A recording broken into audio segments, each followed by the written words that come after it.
When you realize what your future can be, you want to do it right. UCF Online offers more than 100 fully online programs, plus personalized support from success coaches, so you can get to the future that's right for you.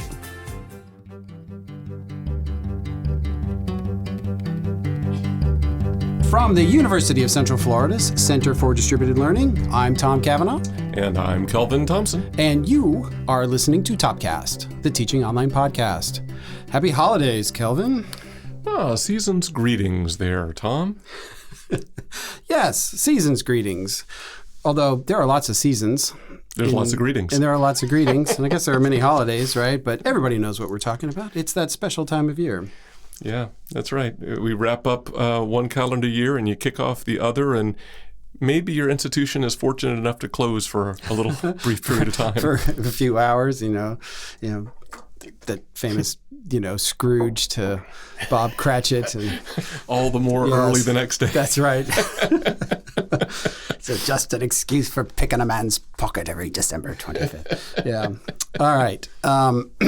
So even though it is that special time of year, and we are sharing a thematically selected cup of coffee, if I know you, it is not pumpkin spice.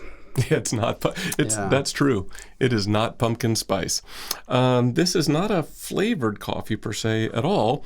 Today's coffee, Tom, is a house blend of several different countries' origins from Riverwalk Coffee Roasters in Oswego, New York.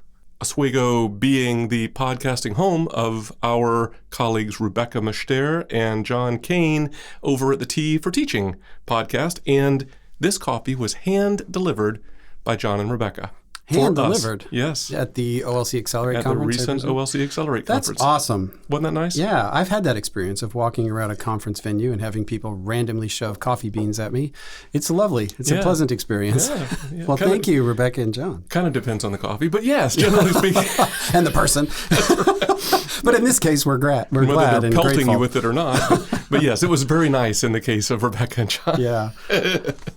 So this is one of those cases where maybe the connection is more about the who and the how than it is the what.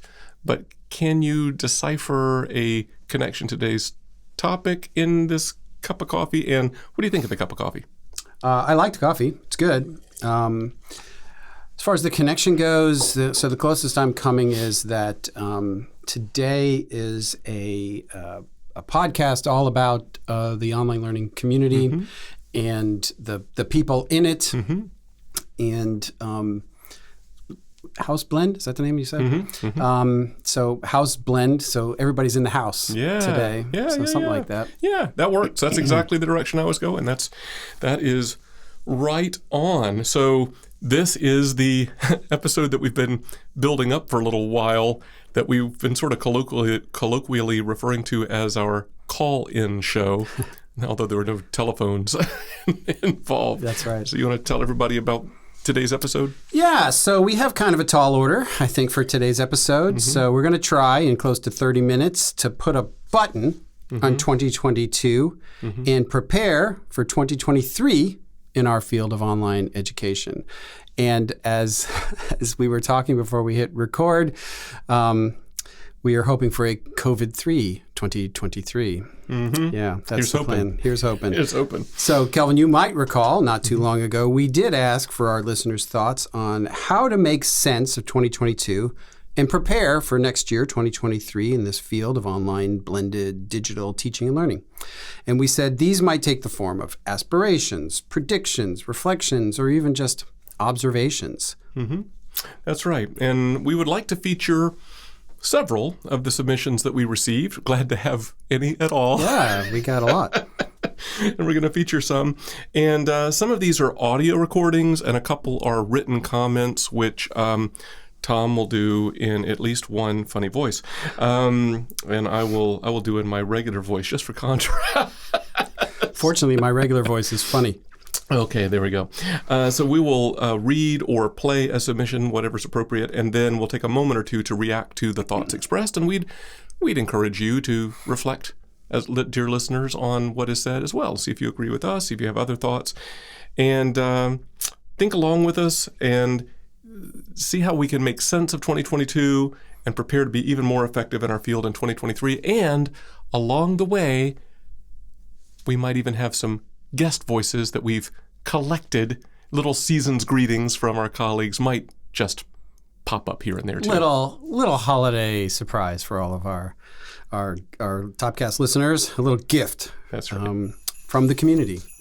Hello, Topcast audience. This is Liz Chaboki. I'm here at the OLC Accelerate Conference 2022, representing Adelphi University in Garden City, New York. I'm also bringing you greetings from the Board of Directors of OLC. Happy holidays, everybody. All right, so with no further ado, our first guest is Dr. Nicole Johnson. Executive Director of the Canadian Digital Learning Research Association. You may recall her. She was a fairly recent guest, episode 124, and she had this to offer. Well, it's been another strange year. I think we're starting to see the dust settling from the pandemic. And it's been interesting because the pandemic has exposed people to new types of learning. I anticipate a large shift towards hybrid learning, which is a mix of in-person and online instruction. My hope as well is that there's a greater focus on pedagogy and effective teaching practices in all modalities. Boy, do I hope that too, Nicole. No kidding. Yeah. No kidding. No, I think that's good. And that dovetails right from her episode. Yeah, absolutely. So where would you like to start on her comments?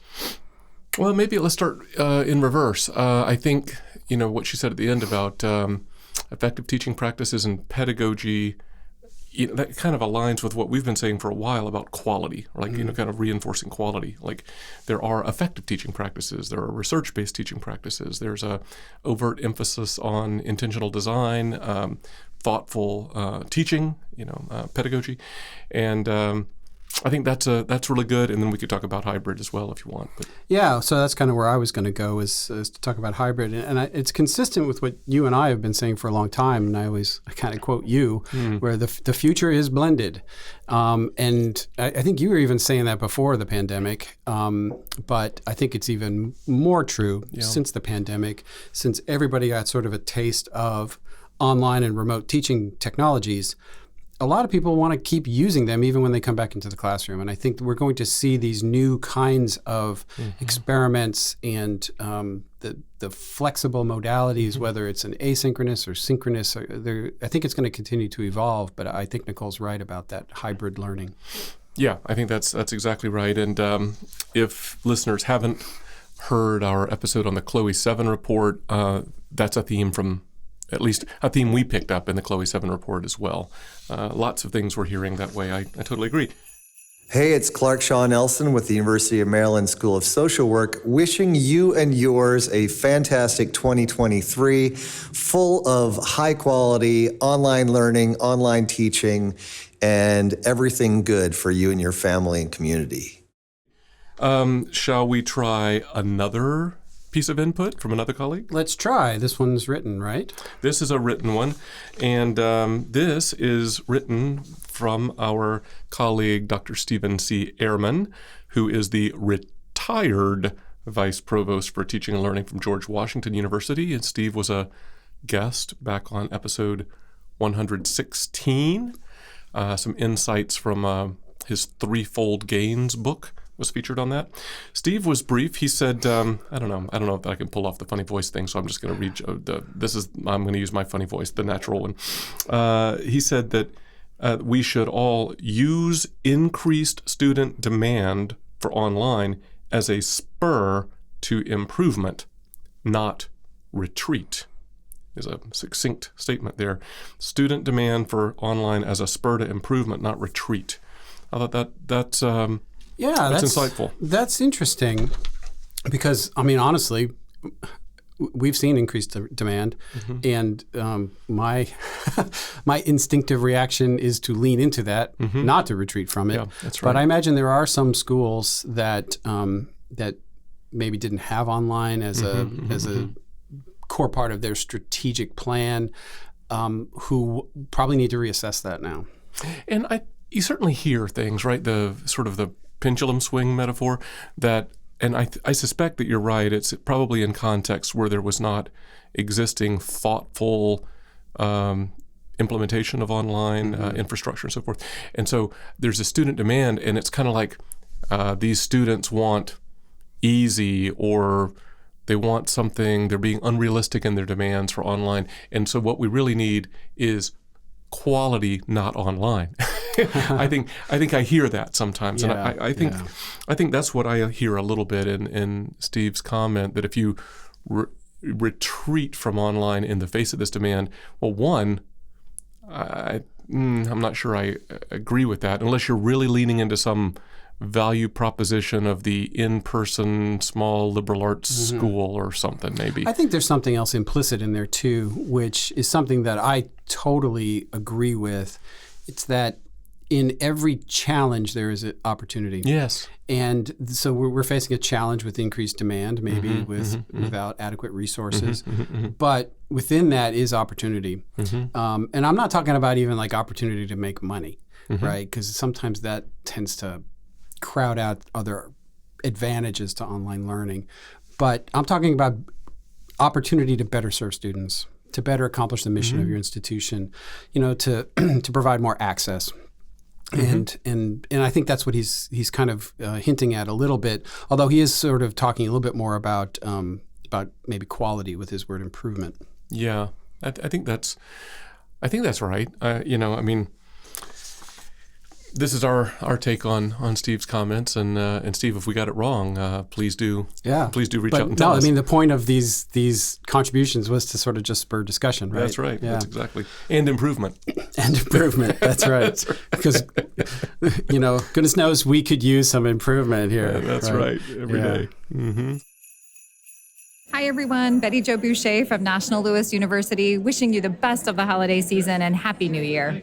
All right, so maybe I'll do the next one. Please. And this one is also written, and this is from our friend and colleague, Dr. Susan Wegman, who's Executive Director of SIU Global at Southern Illinois University.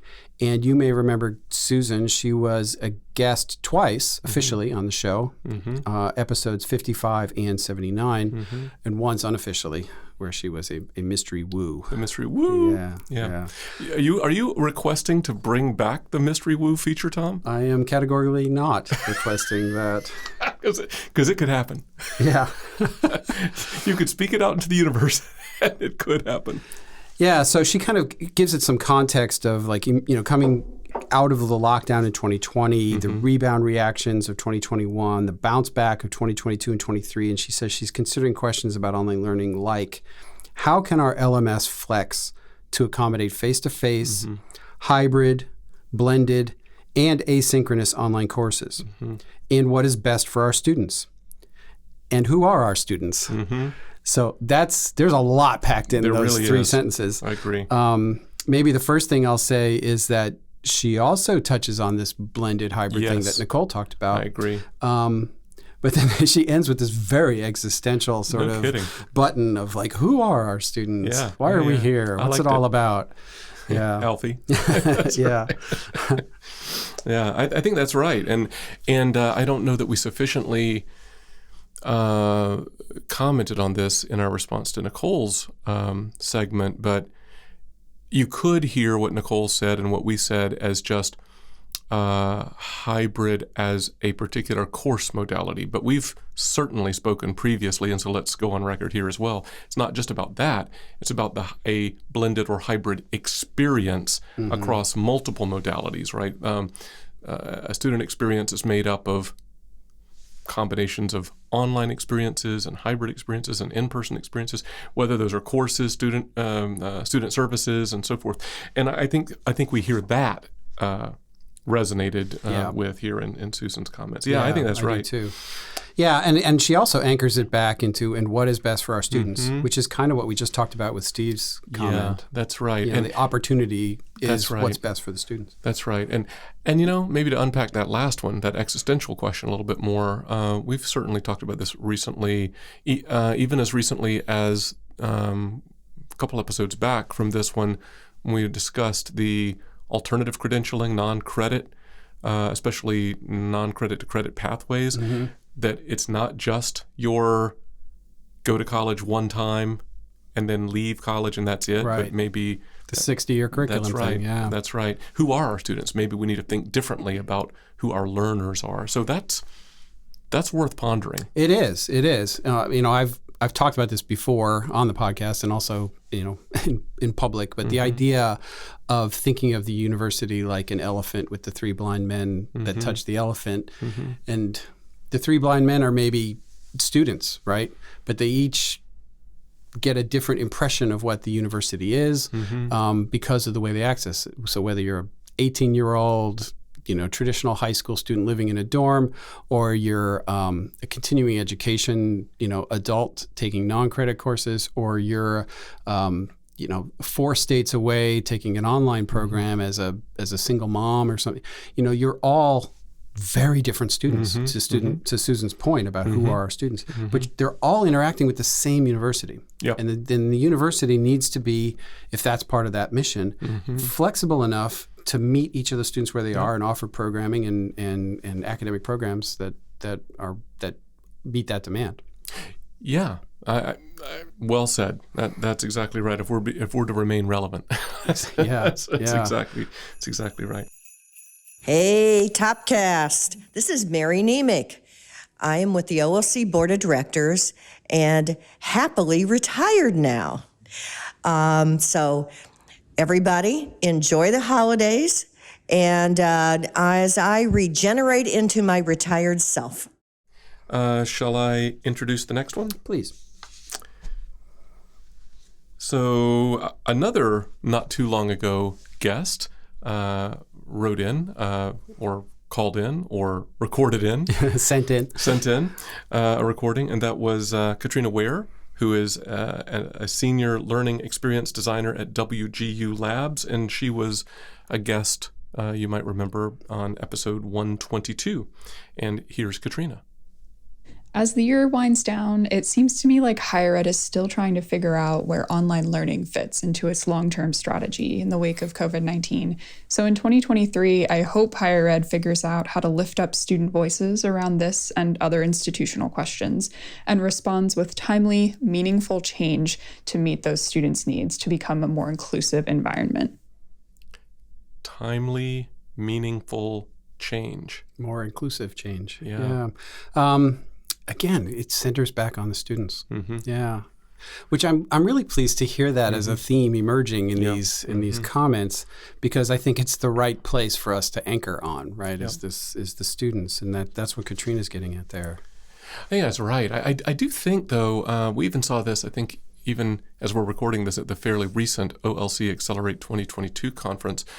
But I think we've been seeing it in conferences and in other aspects of our community for a while, this call for more student voices. We even had a featured student speaker on stage, which is great. There's some logistical challenges to pulling that off sometimes, but in our work, student advisory groups, student voices in conferences, finding ways to keep anchoring down and not just kind of theming the students, right? Right. So important. Yeah, like we know what's best for them, right? Yeah. That's right. And I think we've tried to do that here, I think with varying levels of success, sometimes successfully, where we bring in panels to speak to faculty or to our own staff to talk about the student experience. And I think the more we can do that, the better. I always like it when a conference includes the voice of a student. I've seen WCET's done some panels like that I think have been really effective in the past too. This is Joseph Comey from American University. Happy holidays and hope everyone has a good 2023. All right, shall I take the next one? Please. So this is from Dr. Thomas J. Tobin, a founding member of the Center for Teaching, Learning, and Mentoring at the University of Wisconsin-Madison and a popular speaker and author.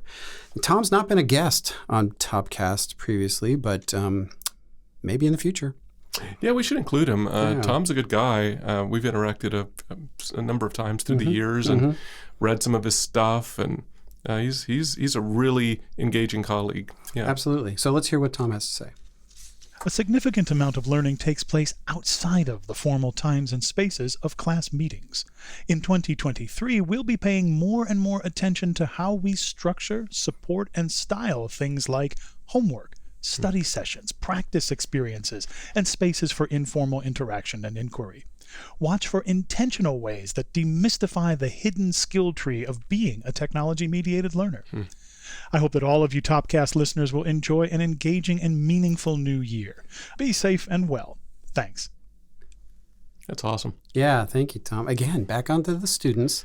Yep. And I think he makes a really interesting point, because you hear all these I don't know, surveys or comments or different things I've heard over the years that say when you ask students what their most meaningful educational experience was in college, it was never something in the classroom. Yeah. It was always something that happened in the student union or in the dorm or whatever, some other thing, and some internship or field trip or whatever. And I think that's what he's getting at, that there's so much opportunity in the 360-degree world to engage students. And I think online learning is uniquely positioned to do that, because we have the entire internet and the entire world for us to kind of explore with our students. No, that's good. As he was talking, it's interesting. I kind of flashed on the hybrid theme again, right? Because initially I was picturing campus physical spaces, right? Like reimagined libraries, reimagined student centers, and various gathering points and all. But then I was thinking exactly what you said too about the online virtual spaces and how we really do need a kind of a blend of that. And I was thinking about even, some institutions have done a good job of even harnessing some of the co-curricular experiences online. Northern Virginia Community College a few years ago, I remember they had this virtual student union thing. I remember we looked at that. I saw some presentations on that. How do we do that best and allow students to flow in and out in a hybrid experience in a way that's meaningful for them? I will continue to watch maybe the most extreme example of this, which is Minerva. So if you're not familiar with Minerva, and I probably won't do it justice because it's really interesting, but they take cohorts of students to various metropolitan cities around the world, and they spend a semester, I think, in each space. They take online classes from faculty that are all over the world, but then they have these co-curricular experiences in situ, wherever. So you're in Hong Kong one semester, you're in London the next, you're in Madrid after that, or whatever. It sounds really interesting. No doubt. Yeah. More of that. Yeah. Hey, this is Jason Johnson at the University of Tennessee, and this one kind of goes out to Kelvin, but all of you, happy Life Day. All right, Kelvin, we have one more. And it's a good one. This is a submission from our colleague, Dr. Bonnie Stachowiak, who is Dean of Teaching and Learning at Vanguard University, and perhaps more famously, the host of the Teaching in Higher Ed podcast. And Bonnie, we've been fortunate to have featured on 3 episodes of Topcast through the years. Is that a record? I don't think anybody's been on more than 3. Yeah. I don't think so. Except you and me. Wow. we hold the record. Yeah. Good for us. Maybe Tim. Yeah, that's true. But Bonnie was on episode 20, 27, and 79. And here's what Bonnie had to say. Going into 2023, I hope we continue to expand our collective imaginations. Part of that is to stop thinking in terms of binaries. Learning is a part of life and a way of being. Learning happens online. Learning happens in person. Learning happens when we're driving down the road. Learning happens in the quiet, still spaces. Learning happens in the ruckus. Learning happens when we're vulnerable. Learning happens when we're confused. Learning happens when we're together. Learning happens when we're alone. Learning is a part of life and a way of being. That's awesome. Yeah. Deep Thoughts by Jack Handy. Yeah, that's awesome, Bonnie. Learning is a way of being. Yeah. I'll tell you, learning happens for me a lot on YouTube. Yeah. And, certainly driving down the road, listening to podcasts or listening or driving down the road in a quiet car, just thinking, reflecting on, other experiences. I'm just aghast, honestly, at how there has been flow in our responses to these little segments, right? I mean, look, we ordered the segments, but just the flow in the conversational themes we've had, I think what Bonnie said just picks up and summarizes the theme that we've been talking about of hybridity and expands our thinking broadly. It echoes a little bit of what Tom Tobin said about the informal learning and stuff. I mean, and it really anchors good thought. back on the students again. Yes. All of that, how to best learn. Yep. And support learning. Yeah. That's really cool. Yeah. Yeah. So, I mean, I guess that if there's any one theme in all this that we keep saying the word student, if there was a word count, would be the most prominent word, I think, in this episode. Yeah. And, as we sort of look at, this is the second to last episode of the year, closing out the year, if there's any better way to end the year than thinking about what's best for the students, I don't know it. No, that's right. I totally agree with that. So this has been wonderful. It's great to hear from our colleagues and representing our broad community. Good to have all those together. Yeah. Would love to hear from our listeners if they disagree or really resonate with something that was said. I mean, if you sent that in to us at topcast@ucf.edu, we'd comment and we'd share that back out. Absolutely. If you want, that'd be great. Yeah. Maybe the other subtext of this one is about community. Yes. And, we've said this in a recent episode about, look, if you're new to this community, jump in because it's a great community. It's very welcoming. People want to help and offer advice and support. And I've gotten that reinforced today, through kind of hearing all of this input from various folks. So yeah, we're very grateful for everybody who contributed and everybody out there who's doing what you're doing for students. Well, why don't I take a stab at putting us on the runway and hopefully not hitting a patch of ice. Let's hope. Yes. As we prepare to wrap up one calendar year and start a new one, we're reminded that in online teaching and learning, as with so many other areas, we are better together. As we share experiences and insights with each other, our entire community benefits from the collective wisdom. That is true. I certainly benefited from it today. So great. We have one more to go before we kind of wrap up 2022. Until next time, for Topcast, I'm Tom. I'm Kelvin. See ya.